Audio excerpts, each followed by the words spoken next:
Ah, we will die! Oh my god!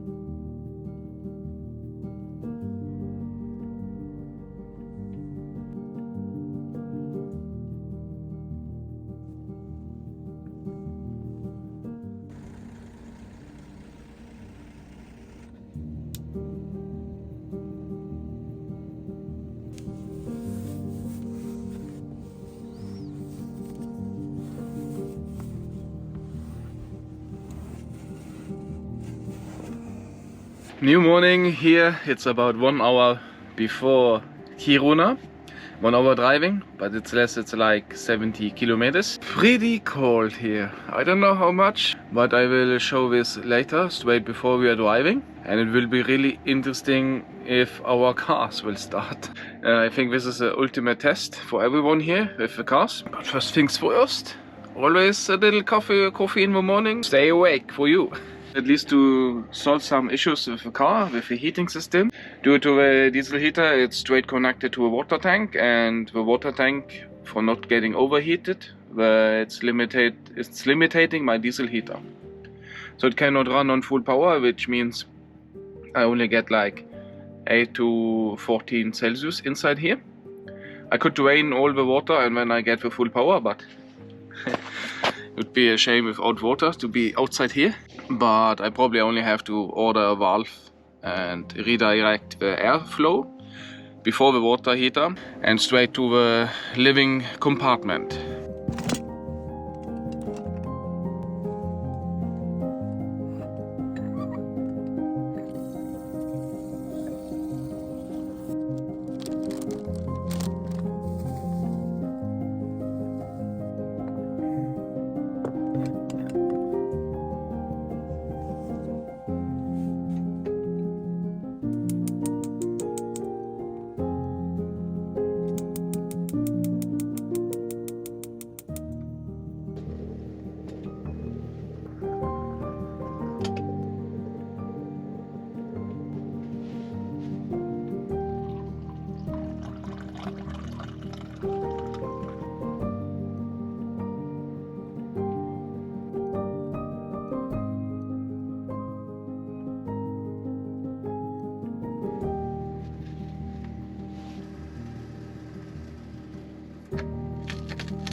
Checking the coolant system at minus 40 Celsius. It's total catastrophic here. No car will start. Let's hope. Let's have a look on the sprinter.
was really interesting yesterday if I had to leave because my diesel heater wasn't working, but it was due to low fuel tank.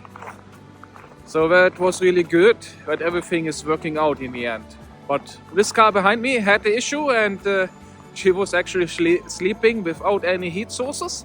And let's check out how it was for her.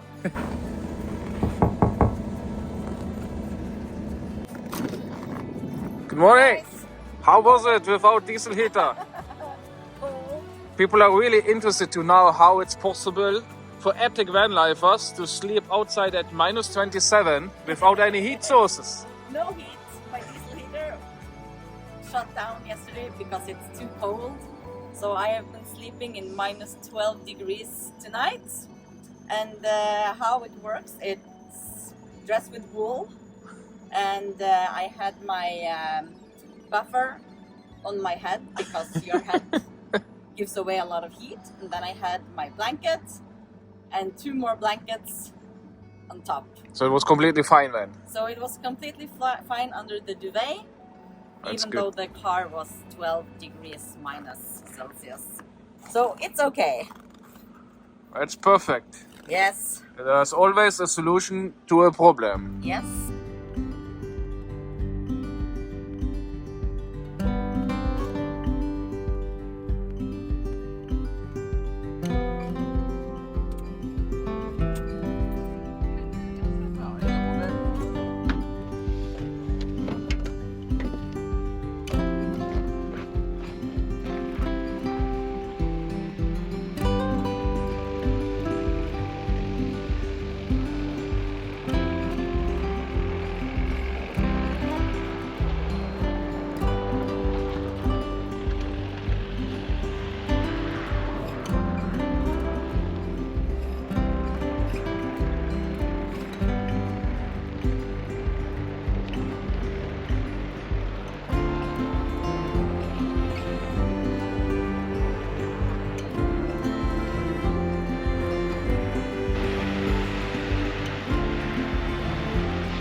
We now approached the last day of this short trip through Northern Scandinavia.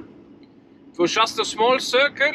It's also possible to do a longer road trip, but we didn't have so much time on this tour. And yeah, as I said earlier, we are now heading to the local gas station to refill, and then we will heading to Kiruna. There's one bad news about Kiruna with the mountain pass to Norway, which is currently closed, and there's a lot of traffic jam, and we will check at 3 p.m. if it's possible to pass or not due to bad weather conditions. It's obviously a huge storm along the mountain pass there. And that's why, for safety's sake, they have column driving, which is normal in Norway and Northern Scandinavia. So they have a snowplow in front of the column, and cars are driving behind it with a safety distance. And most cases, it must be really bad driving conditions and bad visibility if they decide to do this. So we will see what will happen. It's uncertain if we are able to head back home today. So we never know.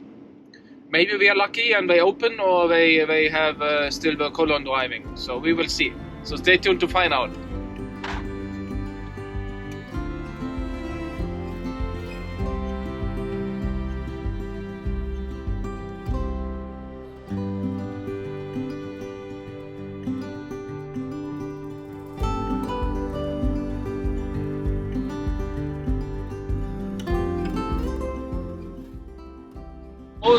Winter boots, but summer it's still really cold, so I have to undress them and hold them against the heater in the car here to have warm feet while driving.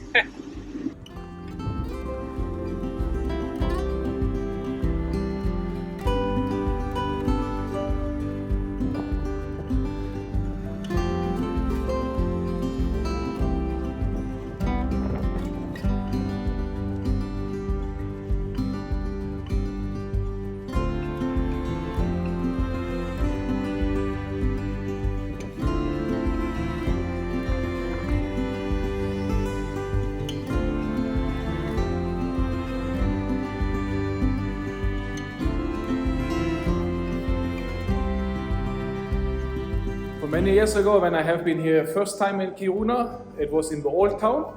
And I thought that the old town has been moved, but it's actually here this part we are standing now. And I have been talking all about it all the time.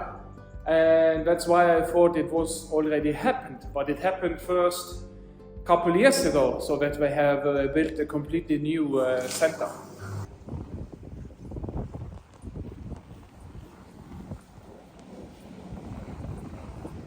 It's looking really nice. We have some bad weather, we experience some really storm here.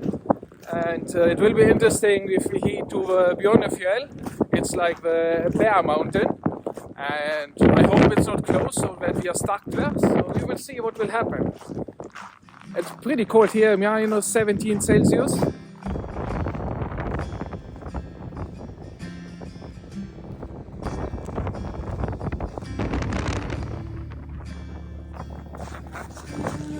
Oh,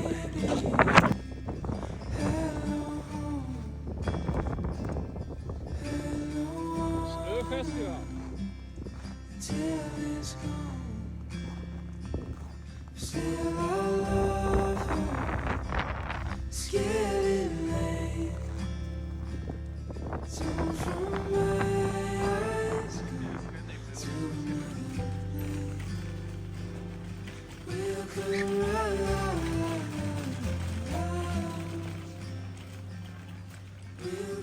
Now we had a quick walk around here through Kiruna. It was quite interesting. It's a bit stormy, pretty cold. You can feel the cold in the nose, but everything is freezing kind of.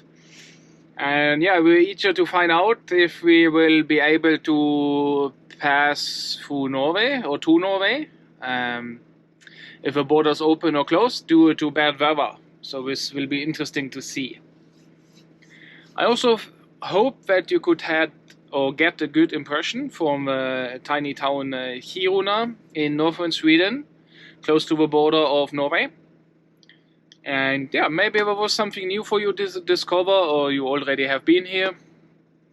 So comment down below what you think, if you liked it, or if you have stayed here, where you have stayed, and yeah, when you also traveled here. Was it through the winter time or only through the summer?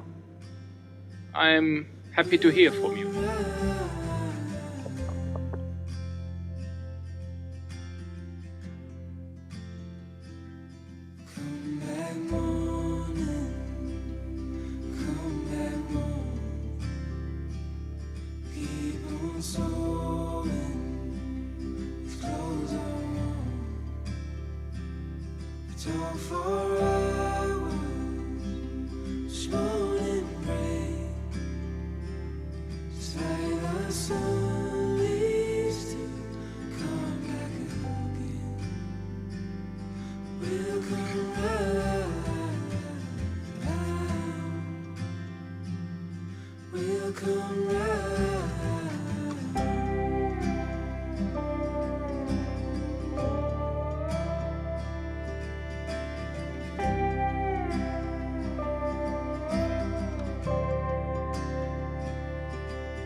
I have forgotten to turn off my Bluetooth while recording from my phone, so it happened several times, so I had to improvise. We are now standing here in the middle of a storm close to the Norwegian border in a convoy, as we have to wait for them to open up the road. It's located at Björkliden on the Swedish border. We don't know if we will manage to get home, it's uncertain. They can close it on short notice and then we will be stuck here, so we will not find out, or maybe we have to figure out what we have to do then, if we have to turn around and take a long detour or not. Maybe we should use the time to make a coffee. I have no idea how long we have to stay here in the line. Yeah, I hope it's not suddenly we are moving when I still have a coffee, but I can throw it into the sink. It shouldn't be a problem. We will see.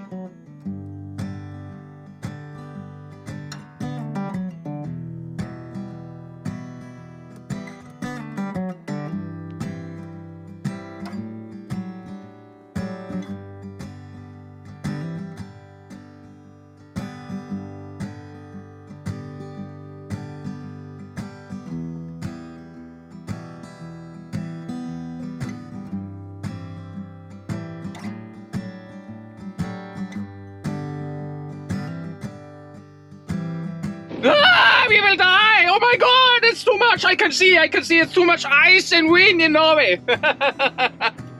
Don't listen to other YouTubers over dramatic, and it's way bullshit what I have seen recently about the winter conditions in Norway. It's pretty safe. It's just some common rules you need to follow, and I will explain this later in the end in this video.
Finally back. It was good to drive without studded tires the entire road trip. But when I came home to the main road, which is leading to my home, I had some tricky, fucked up situations. You see this? This I nearly took down with my car. And there was also a moose. I had to go on full brake, and if the moose would be in front of my car, I would have driven over. So this kind of road conditions are definitely not suited for all-terrain tires. Let's see how we can determine the difference. Okay, here, it's even with my shoe, I will slide and could fall immediately to the ground. So the only conditions the tire is not able to drive, it's ice with water on top. So basically I had to test the same conditions with my studded tires on the other car and see if it's still slippery. This road trip has come to an end, but the series is not finished yet, so I will publish several episodes throughout the year when we are heading out again to explore new ground in Northern Scandinavia and Northern Europe.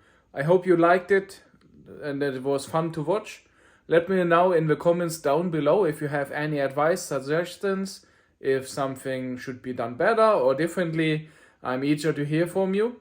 So don't hesitate to write also some critique here in this video in the comments, because it will help me to improve my videos, my future videos, and make it more towards your needs, your knowledge, what you would like to see and now about this Arctic North region.